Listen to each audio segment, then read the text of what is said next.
Hello everyone! Today we're going to do something a little bit different. So as I was preparing to make this video, I went back and was looking at some of my old videos to try to get ideas about videos that I wanted to revamp and redo.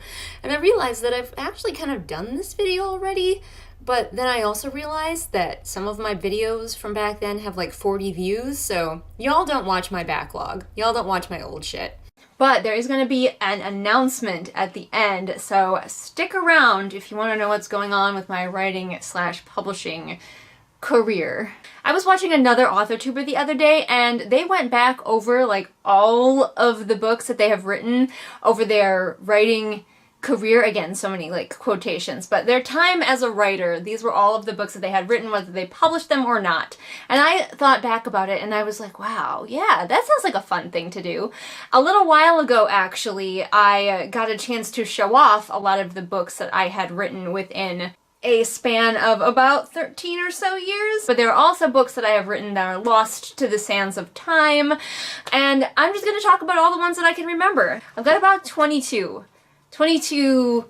books since I started writing as a wee youngin'. Some of these books might not have been like completed. I am only kind of counting the ones that I have either mostly completed or I know that I did complete, but some of the earliest ones I don't necessarily remember what state they were in when I left them because they are lost. They are lost to the sands of time. I used to write on a Commodore 64 computer, which was a gaming computer back in the day, and so the Word program wasn't that great, but those files are lost. Then for a while I had a computer with floppy disks, and I didn't manage to save most of those stories, so it's wild. It was the Wild West when I was a kid. But first, let's talk about the very first book that I ever wrote, which you might not count. You might take this one off the list, but it is called The Pencil, and I wrote it when I was just a little baby Julian. I think I have a whole video about it, either here on the regular channel or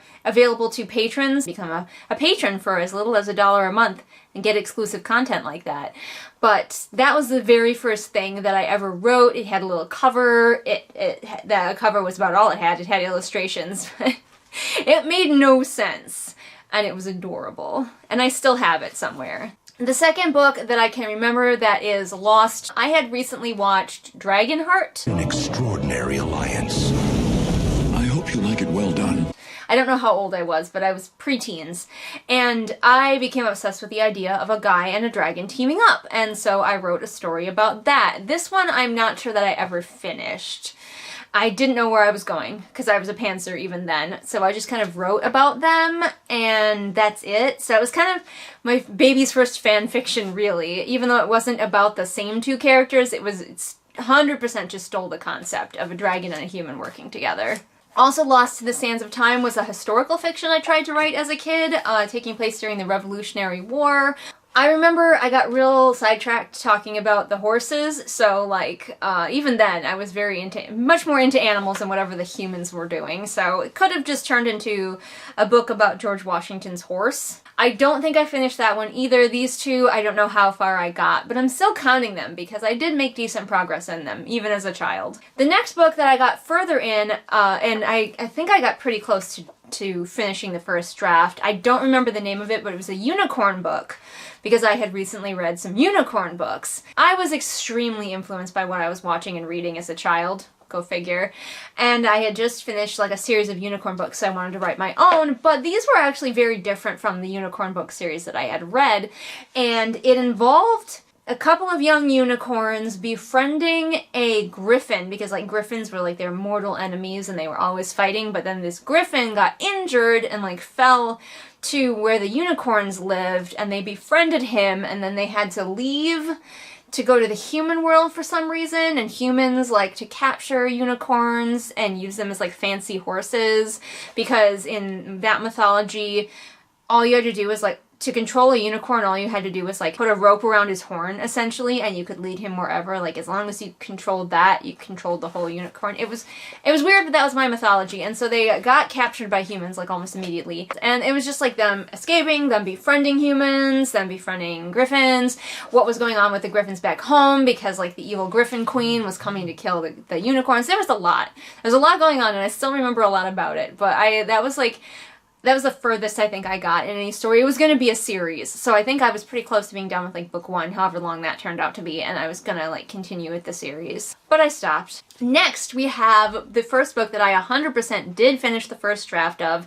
This one is obviously still shelved. I know that I was 13 when I wrote it, and that is The White Rose. It was about a banished princess story, but she knows she's a princess. Her evil uncle takes over the castle, and she has to flee, leaving her twin brother imprisoned behind, and all that she has to even prove who she is the royal seal of the White Rose, and so she has to use the seal to raise an army and come back and retake the throne, and that was the story. I can't believe I almost forgot the most important plot point of that book is that when she gets away, the White Rose seal is almost immediately stolen, and so she ends up having to raise an army of like monsters and creatures and misfits. You know, the whole girl has to raise a misfit army kind of story, but it was all about her learning that she didn't need anything to prove that she was the princess. She could make friends, make allies, and come back with under her own like power, her own value as a person, versus like this seal that was supposed to get her respect. She earned their respect instead. That was the theme. And of course there's a romance in there. There's all kinds of mythical creatures, because even back then I was really in love with like magical worlds that have interesting creatures, much more than I was interested in the magic itself, like wizards and stuff. But I did have some magic in that world. There are certain elements of this story that I would reuse and plan to reuse someday, and one of them is a character called Hayes. He has prophecy magic, but it kind of messes him up a little bit, and he's a villain, and so I'm keeping him because he was interesting. I probably am going to ditch the princess thing and maybe just have the seal be more of a thing. So I do plan to return to this, my first book. I plan to return to it in some form someday, but there was all kinds of stuff. There was lizard men, there was centaurs, there was bird people. Actually, a couple of the characters from this book are making a return in Adventurer Mage and Adventurer Mage 2. So even if I have a story that ends up on the back burner, a lot of times characters I like will end up finding their way into other books. We'll get to the Adventurer Mage books here. Next I have one that was called Pretend You Are My True Love, which was the proto The Wolf and the Hawk, which is now my published fantasy romance. The Pretend You Are My True Love one was the sort of first version. It was pretty different. It had an arranged marriage where the couple actually fall in love with each other. That core made it into the published book. Obviously, the other one is shelved, like so many. Next we have one, I forget what the title is, it is also shelved, but it is sort of my Romani book. It's probably better that it's shelved, because I don't know what I'm talking about, but actually the premise came up from a Bible story. I don't even remember the Bible story, but the story is of a king whose wife can't conceive, so he has an heir with his serving woman, and then the queen gets pregnant anyway, and the serving woman and her child are like banished. And I was like, what would it be like to be that boy who was raised as a prince and suddenly kicked out when your other brother came along? And so that's like the premise, is we're following this boy who was kicked out into the world after being raised as a prince, and later he encounters his half-brother and it goes from there. Some of these are not in order, like I think I wrote this next one earlier than I wrote the last one, but I don't remember exactly the chronological order of these. The next one is called Coyote, and it is sort of my answer to Redwall, because I was really into Redwall there for a while, and anthropomorphic animals who wield swords. Except for in mine, the main character is obviously a coyote, so it was like a North American Redwall, and there was like a white-tailed deer and a mouse and that sort of thing, so. But they had swords and vaguely musketeer-based. I liked it. It was about friendship. Next we have shelved my husband's actually favorite book of mine that I've ever written. Is called Child of Fire, and it is a high fantasy story with a lot of characters and a lot going on, and it is about a boy who is the last dragon, and in this world dragons can transform into humans, so he doesn't even know that he's a dragon at first, but eventually he does, and evil forces are like chasing him, and he's just trying to survive, and there is like a half-fairy princess, and demi-humans and all this kind of stuff to play around with. There's a lot going on, and I did have multiple POVs, so I think that's one of the reasons my husband likes it, because he gets annoyed that I tend to only do single POV books. So he's like, please go back to Child of Fire. I want that big grand scope. I want those multiple POVs. I don't know if I will ever go back to the story of Child of Fire, but I think I will go back to the world because I do like those dragons and I want to explore it more. And the magic, I was doing cool things with the magic. When I do write magic, I try to do some interesting things with it. And I don't want to tell you what it is because, like, it's mine. You can't have it. But if I ever go back to Child of Fire, I will be exploring that magic more. Next we have Phoenix, which is published. It was my first, well, second technically, but I count it as my first self-published work. Yay, it's a zombie book. I love zombies. You can fight me. Zombies are still great. I don't care if they're no longer popular. Zombies are cool. It's a coming-of-age story about a teenage girl in the zombie apocalypse, and she bands together with a bunch of other teenagers to try to survive, and she has to come out of her shell and become a leader. And there's zombies, and there's a dog in it, and the dog doesn't die, so yeah, lots of humans do, though. Next we have my next shelved book, which is called Diary of a Demon, which actually you can read a early crunchy version of on my Wattpad. It is the story of a boy named Anders whose father promises his soul to the devil. And then the debt comes due, and Anders is like transported to hell. Do not pass go, do not collect $200. But at the last second, he is scooped up by an angel who tells him how he can get out of hell because he doesn't technically belong there. He's there not through any fault of his own, but because of his dad. And so it's his story as Anders tries to travel through the levels of hell to erase his name from Satan's book of names. So there's a lot of Christian mythology going on in that one, and also an unlikable main character who becomes likable later. And I think that's where I had a little bit of a problem, and where I lost confidence in it, quite frankly, is people were telling me they didn't like Anders, and they weren't willing to give him a chance to change, because he is a dick at first.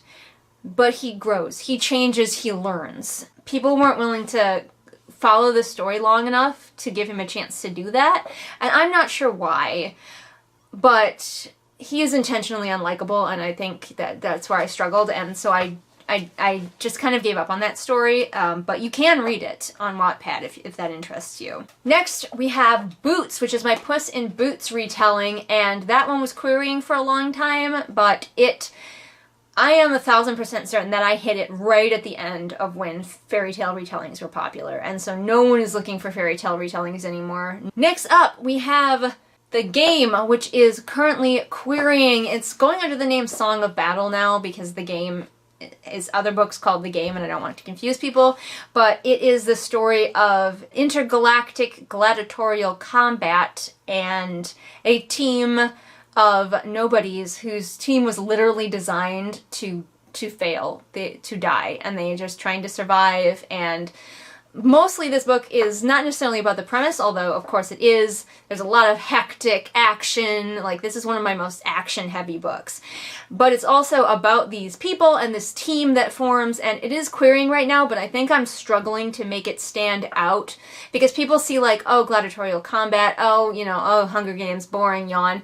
But it's way more about the characters and getting to love the characters and this team than it is necessarily about like the games. I need to find a way to make it more obvious that the characters are the reason you come to this story. But that one is still querying right now. I have slowed down my queries because of the holiday season, but I'll kick it back into gear after the holidays are over. Then we have a couple of book-length fan fictions, which I know some people won't count, but I do, okay? First, we have After the Fall, which is a Mass Effect fan fiction, which fixes the ending of Mass Effect 3. It basically goes, what if the ending of Mass Effect 3 isn't the ending, but the middle of the story, and what happens after that? This is with the Destroy ending, so we have surviving Commander Shepard, and what happens after that. So if you're interested, you can still read that on my Archive of Our Own, linked in the doobly-doo. And then after that, we have The New Ways of Old Gods, which is a fan fiction that I am proud of, and I stand by that. I know it's not perfect, I know it's crunchy, I know it's wordy, I know it's long, but fucking I love it. And that is also a continuation of Dragon Age Inquisition. Before the DLC came out, I was like, I need a real ending, a proper ending, what happens next. And so I wrote an entire novel about what happens next. I'm proud of it. I wish there was a way that I could turn it into something original, but like, it would be really difficult to file the serial numbers off of that one because it is so Dragon Age-y, and it is such a continuation of the story that I wouldn't be able to like turn it into something else. And that's really depressing because I like it a lot. So the next book that I have on the list, which actually I wrote a while back, is actually a book-length story about my character and my friend's characters from our LARP. This thing was friggin' long. Like, this was a Beefy Boy, and I wrote it serialized. I tend to do really well writing serialized things. Like, if I can put out a chapter a week, I'm generally a pretty happy camper. Like, it motivates me. It keeps me going. Like, knowing that somebody could be reading my story right now keeps me wanting to write more of it. Even if I don't get comments, which I would love comments, please. If I know that there's a chance that someone is reading the last chapter and hoping for the next chapter, that really motivates me. So I published this one serially every week for like a year. I just kept going. I can be a very wordy motherfucker when I want to be, and describing what it's about would be impossible because it's very meandering, and I think I did write this one actually much before some of these other ones, but yeah, it's on the list. Next, we have another shelved book, The Last Mage Killer. This was my attempt at a NaNoWriMo book. And by attempt, yes, I did win. I won NaNoWriMo with this book, but I was also very dissatisfied with it. This is the story of a girl who lives in a world where all mages have turned against all non-mages. Having magic makes you evil and murderous, and so some people in their world are immune to magic, but they have been systematically hunted down for obvious reasons, because mages want to be able to kill all non-mages.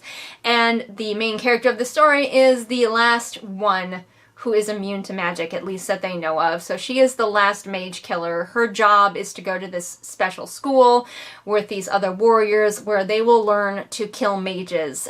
Whether she likes it or not, that is her destiny because she's immune to magic. We've got a warrior school, we've got riding around on wyverns, we've got evil mages, we've got disabled characters, we've got queer characters. There's a lot of good stuff in this story, and I do want to go back to it, but I wrote it so quickly, and I'm kind of afraid to look at it, to be honest with you. I kind of finished NaNoWriMo and then I put it away. Next we have Second Floor, which is my most popular novella on Wattpad by far. Everyone fucking loves Second Floor. I don't know why. I have hunches, but I don't quite know why. Of all of the things that I have written, I think Second Floor has gotten the best response ever. It is a horror thriller, character-driven novella about a struggling writer named Matthias, who is based on myself. I'm not even going to pretend that he's not. And he moves into his first solo apartment in this like cheap rundown building that is based on a building in the town where I grew up. And he finds that something evil is growing inside of that building, and it's up to him and the eclectic band of neighbors that he has there to try to defeat the evil. So it's kind of horror, it's a little bit thriller, it's a little bit mystery. Check it out if you want. It's weirdly popular. I think because it's different from a lot of what is on Wattpad. It's not sexy or smutty at all. I think people they're like looking for that. They can find tons of smut whenever they want it, but something a little different would be nice. Next, we have The Wolf and the Hawk, which is my second self-published book. It is a fantasy romance, and you can find it now on Amazon. It is about a warrior woman named Ryone who gets into an arranged marriage with the king of Ged to try to unite their peoples, and when she gets there, she finds that he is very indifferent to her. He doesn't want her help, even though she would be very helpful, and it's just a story of them falling in love. It's a romance book, but it's romance with a plot, so there is danger, and people do get hurt, and people die, so if that interests you, check it out. Next, we have Dragonfly, which is the sequel to The Wolf and the Hawk, and Dragonfly is currently shelved. I have a whole video about it, so I'm not going to go into too much detail here, but it stars one of the daughters of the main couple from The Wolf and the Hawk. Next, we have Adventurer Mage, which is my current obsession. It's available, the first draft is available right now on Wattpad, but you probably heard me talk about this book already before. It was never supposed to get past chapter 3, and then I just kept writing it, and now I'm already writing book 2. I'm like halfway through book 2. Adventurer Mage 2. I don't even know what to call it, but I love it. I'm already thinking about book 3, so I might be in this world for a while and you can't make me leave. But it's the story of a woman named Maeve who works in a household for wealthy mages who are dicks, and one night she encounters a mage who is not like that, and together they escape into the night and a friendship is born. It is the story of platonic soulmates. It's all about friendship. There is zero sex, zero smut. These two just become best friends and they journey and adventure together because Valentine, the other character, is an adventurer mage, which are people who go around collecting valuable magical items for rich mages. And finally on the list, and again, like I said, these are not in chronological order, we have my novelette, The Gun Horse, which I wish people would give a chance. It is the story of a horse and a dog in the zombie apocalypse. It's from their point of view, and I think that turns a lot of people off. If I do say so myself, I think I'm pretty good at writing from the point of view of animals and making it engaging. Do consider it. I don't know, as soon as I tell people what it's about, they're like, oh, the gun horse, what's that about? And I'm like, dog and a horse and a zombie apocalypse. Immediately their faces fall. It turns them right off, and I don't know what about it turns them off. Maybe it's the zombies, maybe it's the horse and the dog. I want to do something with it, but it feels like no one will ever be interested in it. Those are all of my main books that I have written, but I have written so many other short stories.